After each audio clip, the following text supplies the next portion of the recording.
মোহিনী একাদশী ব্রত তিথিতে ব্রত মাহাত্ম্য কথা শ্রবণ করুন। কর্মপুরাণে বৈশাখ শুক্লপক্ষের মোহিনী একাদশী ব্রত মাহাত্ম্য বর্ণনা করা হয়েছে। মহারাজ যুধিষ্ঠির বললেন, হে জনার্দন, বৈশাখ শুক্লপক্ষিয়া একাদশীর কি নাম, কি ফল, কি বিধি, এই সকল কথা আমার নিকট বর্ণনা করুন। উত্তরে ভগবান শ্রীকৃষ্ণ বললেন, হে ধর্মপুত্র, আপনি আমাকে যে প্রশ্ন করেছেন, পূর্বে শ্রীরামচন্দ্রও বশিষ্ঠের কাছে এই একই প্রশ্ন করেছিলেন। তিনি জিজ্ঞাসা করেছিলেন, হে মুনিবর, আমি জনক নন্দিনী সীতার বিরহজনিত কারণে বহু দুঃখ পাচ্ছি, তাই একটি উত্তম ব্রতের কথা আমাকে বলুন, যার দ্বারা সর্বপাপ ক্ষয় ও সর্বদুঃখ বিনষ্ট হয়। এই কথা শুনে বশিষ্ঠদেব বললেন, হে রামচন্দ্র, তুমি উত্তম প্রশ্ন করেছ। যদিও তোমার নাম গ্রহণেই মানুষ পবিত্র হয়ে থাকে, তবুও লোকের মঙ্গলের জন্য তোমার কাছে সর্বশ্রেষ্ঠ ও পরম পবিত্র একটি ব্রতের কথা বলছি। বৈশাখ মাসের শুক্লপক্ষিয়া একাদশী মোহিনী নামে প্রসিদ্ধা। এই একাদশী ব্রত প্রভাবে মানুষের সকল পাপ, দুঃখ ও মোহজাল অচিরে বিনষ্ট হয়। তাই মানুষের উচিত সকল পাপ ক্ষয়কারী ও সর্বদুঃখ বিনাশী এই একাদশী ব্রত পালন করা। একাগ্রচিত্তে তার মহিমা তুমি শ্রবণ করো। এই কথা শ্রবণ মাত্রেই সমস্ত পাপ বিনষ্ট হয়। পবিত্র সরস্বতী নদীর তীরে ভদ্রাবতী নামে এক সুশোভনা নগরী ছিল।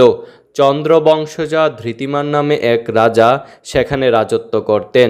সেই নগরীতেই ধনপাল নামে এক বৈশ্য বাস করতেন। তিনি ছিলেন পুণ্যকর্মা ও সমৃদ্ধশালী ব্যক্তি। তিনি নলকূপ, জলাশয়, উদ্যান, মঠ ও গৃহ ইত্যাদি নির্মাণ করে দিতেন। তিনি ছিলেন বিষ্ণু ভক্তি পরায়ণ ও শান্ত প্রকৃতির মানুষ। সুমনা, দ্যুতিমান, মেধাবী, সুকৃতি ও দৃষ্টবুদ্ধি নামে তার 5 জন পুত্র ছিল। পঞ্চম পুত্র দৃষ্টবুদ্ধি ছিল অতি দুরাচারী। সে সর্বদা পাপ কার্যে লিপ্ত থাকত। পরশ্রীসঙ্গী, বেশ্যাসক্ত, লম্পট, দ্রুতক্রীড়া প্রভৃতি পাপে অত্যন্ত আসক্ত ছিল। দেবতা, ব্রাহ্মণ ও পিতামাতার সেবায় তার একেবারেই মতি ছিল না। সে অন্যায় কার্যে রত, দুষ্ট স্বভাব ও পিতৃদন ক্ষয়কারক ছিল। সবসময় সে অভক্ষ, ভক্ষণ ও সুরাপানে মত্ত থাকত। পিতা ধনপাল একদিন পথ চলছিলেন। হঠাৎ তিনি দেখতে পেলেন দৃষ্টবুদ্ধি এক বেশ্যার গলায় হাত রেখে নিঃসংকোচে ঘুরে বেড়াচ্ছে। তার নির্লজ্জ পুত্রকে এইভাবে চৌরাস্তায় ভ্রমণ করতে দেখে তিনি অত্যন্তই মর্মাহত হলেন। এই কুস্বভাব দর্শনে ক্রুদ্ধ হয়ে তিনি তাকে গৃহ থেকে বের করে দিলেন। তার আত্মীয় স্বজনও তাকে পরিত্যাগ করল। সে তখন নিজের অলঙ্কারাদি বিক্রি করে জীবন অতিবাহিত করত। কিছুদিন এইভাবে চলার পর অর্থাভাব দেখা দিল। দনহীন দেখে সে বেশ্যাগণও তাকে পরিত্যাগ করল। অন্নবস্ত্রহীন দৃষ্টবুদ্ধি ক্ষুধা তৃষ্ণায় অত্যন্ত কাতর হয়ে পড়ল। অবশেষে নিজের গ্রামে সে চুরি করতে শুরু করল।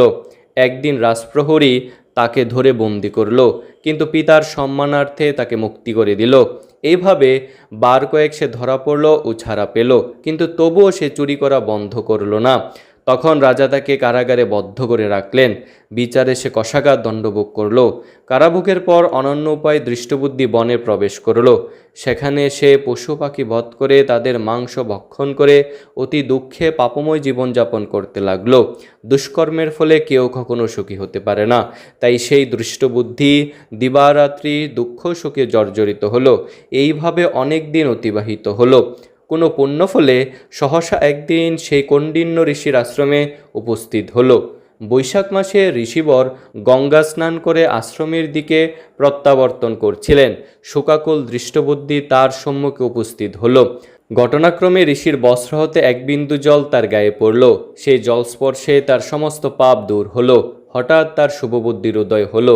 ঋষির সামনে সে কৃতাঞ্জলি পুটে প্রার্থনা করতে লাগলো, হে ঋষি শ্রেষ্ঠ, যে পুণ্য প্রভাবে আমি এই ভীষণ দুঃখ যন্ত্রণা থেকে মুক্তি লাভ করতে পারি, তা কৃপা করে আমাকে বলুন। ঋষিবর বললেন, বৈশাখ মাসের শুক্লপক্ষে মোহিনী নামে যে প্রসিদ্ধ একাদশী রয়েছে, তুমি সেই একাদশী ব্রত পালন করো।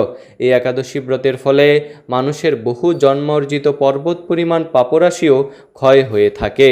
মহামুনি বশিষ্ঠ বললেন, কৌণ্ডিন্য ঋষির উপদেশ শ্রবণ করে প্রসন্ন চিত্তে দৃষ্টবুদ্ধি সে একাদশী ব্রত পালন করল। হে মহারাজ রামচন্দ্র, এই একাদশী ব্রত পালনে সে নিষ্পাপ হল, দিব্যদেহ লাভ করল। অবশেষে গরুরে আরোহণ করে সকল প্রকার উপদ্রবহীন বৈকুণ্ঠধামে গমন করল। হে রাজন, ত্রিলোকে মোহিনী একাদশী ব্রত থেকে আর শ্রেষ্ঠ ব্রত নেই। যজ্ঞ, তীর্থস্থান, দান ইত্যাদি কোনো পুণ্যকর্মই এই একাদশী ব্রতের সমান নয়। এই একাদশী ব্রতকথার শ্রবণ কীর্তনে সহস্র গোদানের ফল লাভ হয়। হরে কৃষ্ণ।